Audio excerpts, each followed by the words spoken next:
Alright, so hey guys, obviously you guys know me as ASMR Chris. And up until this point, I've been doing roleplay videos, boyfriend roleplay videos. And as much as I enjoyed doing those, I figured let me start a new series that sort of breaks off from that, but is still under the realms of ASMR. So that's why I've come up with this series where I'll be talking about a lot of interesting topics, while at the same time trying to make you guys fall asleep. So anyway, let's get started. So obviously today's topic, as you can see from the title, is going to be about aliens, obviously. Now, obviously that's a pretty broad topic, but let's start off from the point of thinking about it in terms of the fact that maybe aliens haven't visited us already, because a lot of movies seem to portray that maybe they have visited us and the government is keeping it a secret. But let's assume that they haven't, okay? Why would they want to come to Earth? Why would they want to waste all their resources or use up most of their resources to get to Earth and try to find out what kind of species we are?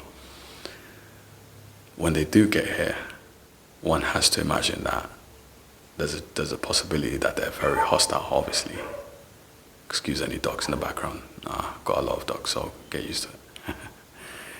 So anyway, let's assume that the aliens are hostile. If they're hostile, then obviously either they're here to kill us or make a point or collect our resources. I would imagine the latter is not true, because the universe is full of resources. Why would they waste all the resources they have to get to Earth? I mean, there's a planet out there that's full of diamonds. There's a planet literally that's made of diamonds. Whereas Earth has a finite amount of it. So why would they waste all their resources, for example, to come to Earth to find diamonds? I just find that that's very unlikely. So maybe they're literally just coming here to see us as a species. Maybe to study us, like break us apart, see what we're made of, etc., etc. Same thing that Area 51's been accused of doing to aliens themselves. So maybe that's the reason. The other side to it is, let's assume that they're friendly, right? They're not here to kill us. They're not here to take our resources. They're not here to study us and break us apart. Well, what would they be here for? You can't tell me that an alien is going to come here just to hug us and pretend like everything's all right. I highly doubt that that's what they're going to do.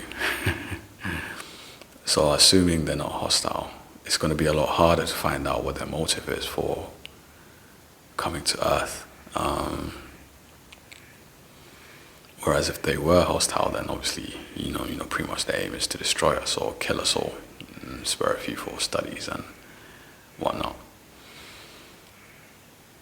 Now, this leads to the question of what type of civilizations might these aliens be. So for example, us right now as a civilization, the human race is a type 0 civilization, last I checked. And the exact number I think is 0.665, I think, off the top of my head. I'm not sure. I might want to double check that. Maybe it's gone up since I last checked, because we are improving in terms of technology. But basically,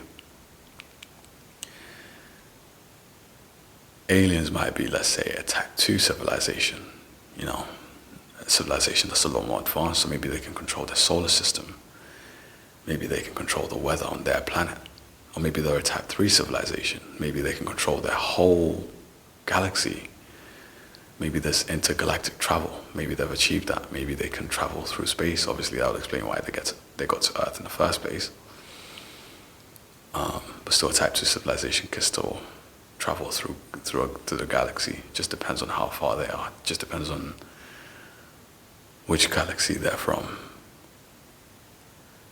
Now, obviously, one would imagine that if an alien civilization does get to Earth, then chances are it's not a type 0 civilization, because we are a type 0 civilization. And we can't seem to even get out of our own solar system. So it's unlikely that any aliens that visit us will be a type 0 civilization.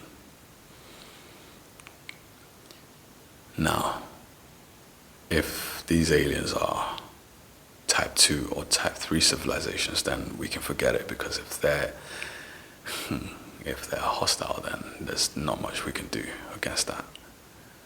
I mean, look at us with our puny nuclear missiles. I mean, that might not even affect aliens. As devastating as nuclear bombs are, I think that's the best weapon we have against them. But to them, it might be futile. So, do we really want aliens to visit us? I'm not so sure. Me personally, I'm not so sure. As much as I want to find out in my lifetime whether they exist or not, I'm not sure it's quite a good idea to be venturing out and looking for them. But then there's other paradoxes that circulate around aliens. So, for example,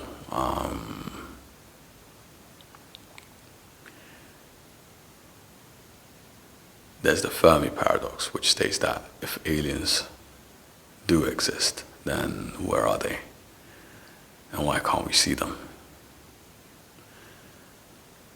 Now, one reason to explain this would be, well, maybe they're too advanced for us, and same way as you might walk on the pavement, you won't even pay attention to any of the bugs or slugs or any of the different little creatures that walk the earth. You might not even be interested in looking at bugs, obviously, because you're going about your daily business.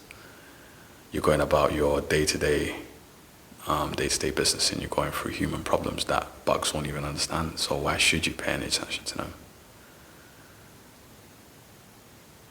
But then again, maybe they have seen us. Maybe they're studying us from a distance. Maybe they have these advanced telescopes where they're looking into Earth's atmosphere, and they can see into every single home. Like, maybe they have telescopes which are that advanced. I mean, who knows? At this point, most scientists are just guessing, but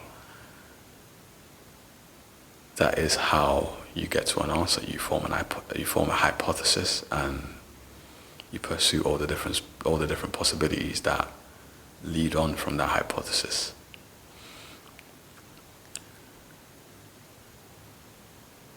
Now, one thing I'm asking myself is that how long until we get to a stage whereby we can time, I was about to say time travel, that's for another video. How long until we can get to a stage whereby we can travel to alien planets and alien galaxies?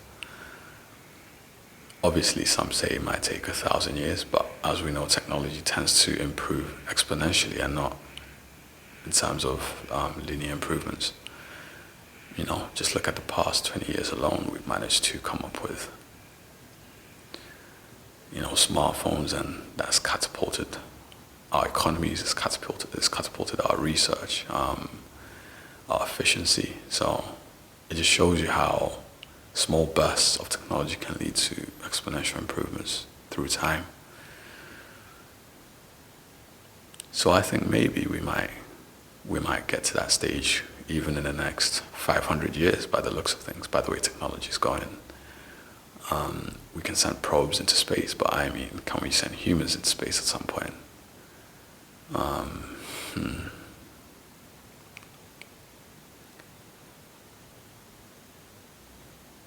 I guess maybe we'll have to see to that. Time will tell. But anyway, for this video, that'll be it. Hope you guys enjoyed it. And yeah, if you did, be sure to subscribe, leave a like, and I'll see you guys in the next one. Cheers.